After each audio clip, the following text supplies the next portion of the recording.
बिहार में जमीन सर्वे और उसके कागजात को लेकर जो सरकारी अभियान चल रहा है, उसको लेकर जमीन मालिकों और किसानों में कई मुद्दों पर कई सारी शिकायतें हैं।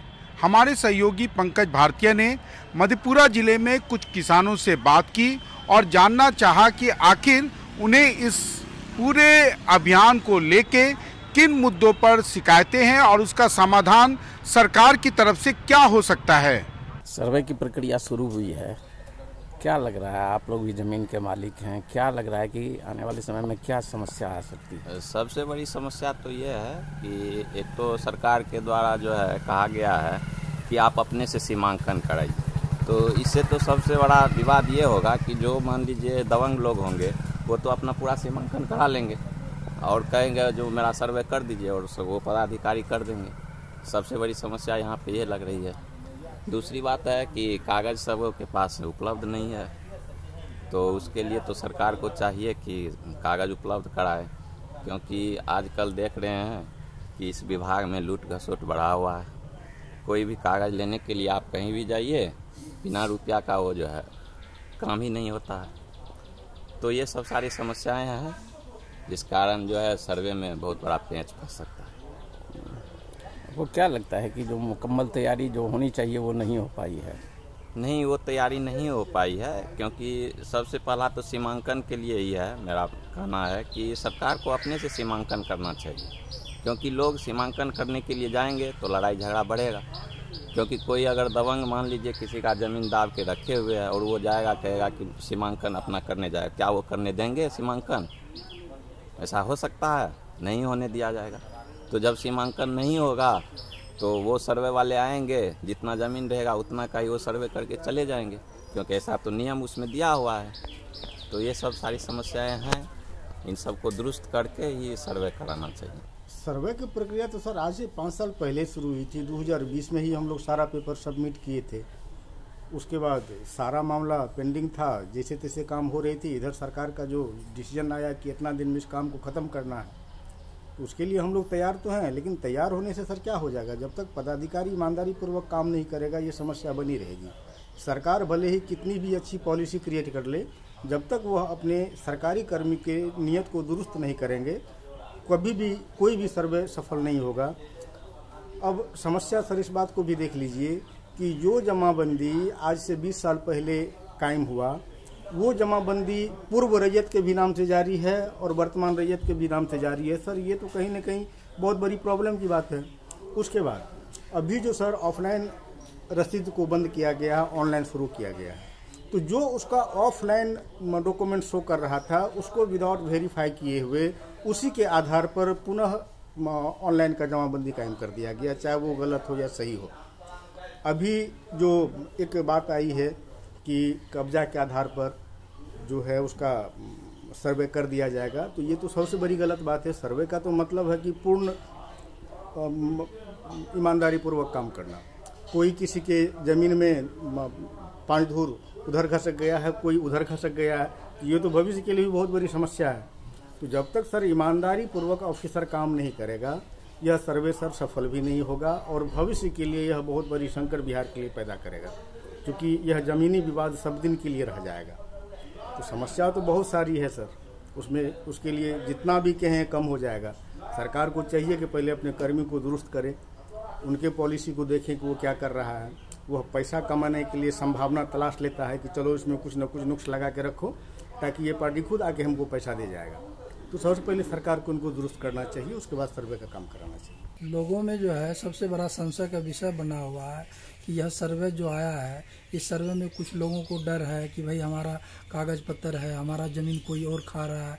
कई सालों से लोगों को जिसके घर में कोई देखने वाला नहीं था वो ज़मीन हथिया के बैठा हुआ है, वो कब्जा करके बैठा हुआ है। आज उनको सर्वे से आशा है कि सर्वे में हमारी ज़मीन जो है निष्पक्ष निष्पादन होगा, सरकार हमें निकाल करके देंगे, हमें बताएंगे यह ज़मीन हमारी है, ठीक है। उसमें जो है मूल आधार, मूल एविडेंस जो है पुराने पेपर, पुराना नक्शा, पुराना खतियान, पुराना सब कुछ पुराना एविडेंस के आधार पर ही कार्य करे। सरकार से मेरा यही अनुरोध है कि जो भी कार्य हो सर्वे के अधीन, ठीक है, चाहे वो सरकार में इसमें जो है कोई पक्ष प्रतिपक्ष ना हो, ठीक है, निष्पादन बिल्कुल 100% सही हो, ठीक है। और जो हवाई सर्वे हुआ है उस हवाई सर्वे के आधार पे सर्वे ना हो, हवाई सर्वे के विरोध आदमी को आना पड़ेगा, क्योंकि हवाई सर्वे जो है एक अनुमानित है ना, वो बस्ती का हुआ है, उसमें कोई आयर मेर घर मकान स्पष्ट क्लीन नहीं दिख रहा है, ठीक है। ये तो एक विवाद का विषय बन जाएगा हवाई सर्वे, ठीक है।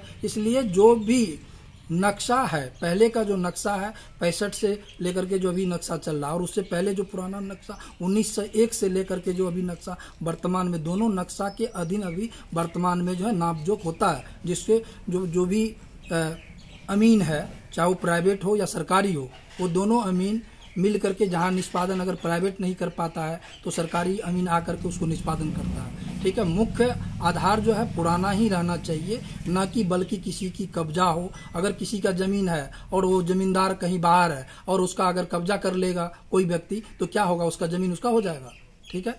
ये सब सरकार को देखना होगा कि कब्जा का आधार नहीं देना होगा, मेन एविडेंस होना चाहिए, डीड होना चाहिए, जो कवाला है, खतियान है या बंदोबस्ती है, उसको किस आधार पे प्राप्त है। सरकार को इन सब चीज़ों पे गौर करना पड़ेगा कि कोई भी लैंड की अगर वो जब तक आधार नहीं दिखाएगा कि मेरा ये लैंड किस आधार पे है, ठीक है, तब तक उसको निष्पादन नहीं दिया जाए, ठीक है। मेरा तो यही कहना है कि लोगों में सर्वे के लेकर के संशय, यहाँ से लेकर के जो भी बिहार के व्यक्ति चाहे पूरे विश्व में कहीं भी है, ठीक है, उन्हें सबको संशय बना हुआ और सभी चिंतित है, ठीक है। इसलिए सरकार को इस विषय पे गंभीरता से सोचना चाहिए और सरकार को इस पे बहुत अहम में लोगों को अहम भूमिका देना चाहिए, चाहे वो गांव से ले या सरकार अपना नियुक्त करे। और सरकार जो अमीन लिए हैं, अमीन परिपक्व अमीन होना चाहिए, जो क्षेत्रीय अमीन है, जो क्षेत्र का अमीन है, वो अमीन को लेना चाहिए। जो मान के चलिए MBA बीटेक वाले को लेकर के आया, उसको उनको तो सिर्फ थ्योरी है, अनुमानित तो कुछ है ही नहीं। तो कम से कम जो है इस सर्वे में जो एरिया का अमीन है, जो यहाँ का लोकल अमीन है, उनका भी सपोर्ट होना चाहिए इस सर्वे में। सबसे पहले तो सरकार का जो उद्देश्य है सर्वे कराना, तो उद्देश्य तो पॉजिटिव ही है कि सबका जो अभी तक जो बिहार में सबसे ज़्यादा 70 से 80% भूमि विवाद के कारण न्यायालय में मामला पेंडिंग पड़ा रहता है, ये उसका मूल जड़ भूमि विवाद है। तो सरकार ये चाह रही है कि सर्वे करा के सबका समस्याओं का निष्पादन कर दिया जाए, जिससे कि आने वाले दिनों में इस तरह की समस्या ना हो और न्यायालय पे इतना जो बोझ पड़ा है और समाज में जो विद्वेष फैला हुआ है उसको कम किया जाए। रही बात कहीं कहीं कुछ जगह ज़मीन में जो समस्याएं हैं कि कहीं पे किसी ज़मीन पे किसी का दावा होता है, कागज़ की नहीं और के नाम से होता है, तो ऐसी जगह पे मुझे लगता है कि समस्या उत्पन्न होगी और इसको सरकार को इस विषय पे गंभीरता से विचार करना चाहिए, इसको निष्पादन करने हेतु। लोग सशंकित हैं, क्या होगा नहीं होगा, कहीं कहीं पर पैसे के लेन देन की बात भी चल रही है। आपको क्या लग रहा है, कितनी समस्या आने वाली है? ये तो फिर जांच का विषय है कि पैसे की लेन देन में तो बिहार में तो ये चीज़ इस पे हम नहीं जाएंगे कि कहाँ पैसे की लेन देन है, इसकी पुष्टि हम नहीं करेंगे। लेकिन हाँ, लोगों का अगर कहना है तो इसको भी नकारा नहीं जा सकता है। समस्या है और सरकार इस पे काम कर रही है। मुझे लगता है, मुझे पूर्ण विश्वास है किसानों के हित में काम करेगी सरकार। वह सर्वे में नक्शा सही है तो हम लोगों का कहना है जो नक्शा हुआ सर्वे में सही है उसको मान के आप चलिए। वर्तमान प्लॉट को जो मान के आप चलिएगा तो इसमें तो बहुत ज्यादा लोगों को घाटा होगी और लड़ाई बढ़ेगी। हम क्यों छोड़ेंगे जमीन, आप उतना मेरा सर्वे कर दीजिएगा तो। उसका भी जमीन जब बगल वाले का पूर रहा है, जितनी रकबा है उसकी जमीन भी हुआ है, उनका भी नक्शा बना हुआ है, तो उस नक्शा को आप मान दीजिए।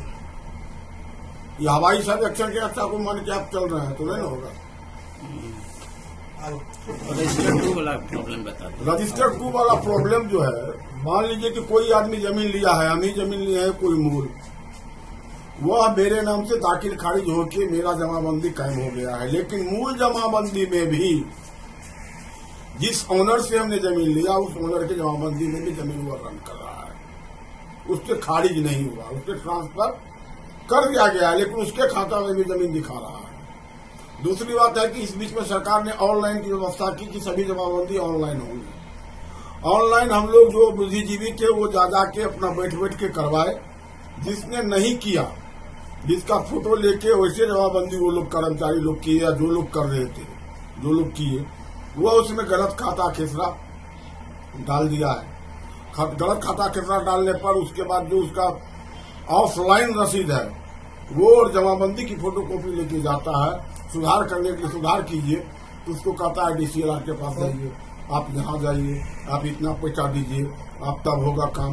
वो बार बार बहाना बना के ऐसे लोगों को टालते रहता है और मैक्सिमम 80% ऐसी समस्या घर की है। ऐसे हालत में सर्वे कैसे पैदा हो सकता है?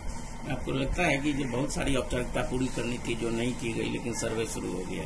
ये हमारे विचार से ये सारी झंझट हमारे पदाधिकारीगण के है। यदि पदाधिकारीगण ठीक हो जाए, वह बैठ बैठ के कर्मचारी को भेजे और गाँव गाँव में शुद्ध करवा दे, वह ऑनलाइन को भी एक मोदा में भेज के और कैंप लगा दे, 2 दिन 3 दिन 4 दिन 5 दिन 8 दिन का एक सप्ताह का कैंप दे, हर एक मोदा में वो आदमी को भेजे, पहले उनकी रसीद को वह दुरुस्त कर दे, उनकी ऑनलाइन और ऑफलाइन जमाबंदी को दुरुस्त कर दे। उसके बाद जो नक्शा सरकार के द्वारा पूर्व सर्वे को आधार माना गया, उस नक्शा को ही माना जाए,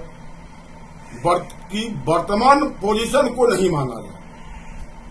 वर्तमान पोजीशन में मान लीजिए मेरा जमीन कोई दखल करके बलशाली है, दखल कर लिया, या कमजोरी है, या कमजोर वर्ग के लोग भी कहीं पर बलशाली लोगों की जमीन को दखल कर लिया है, वो छोड़ना नहीं चाहता है, तो ऐसी स्थिति में इसको पहले सुधार कर लिया जाए, उसके बाद सर्वे किया जाए।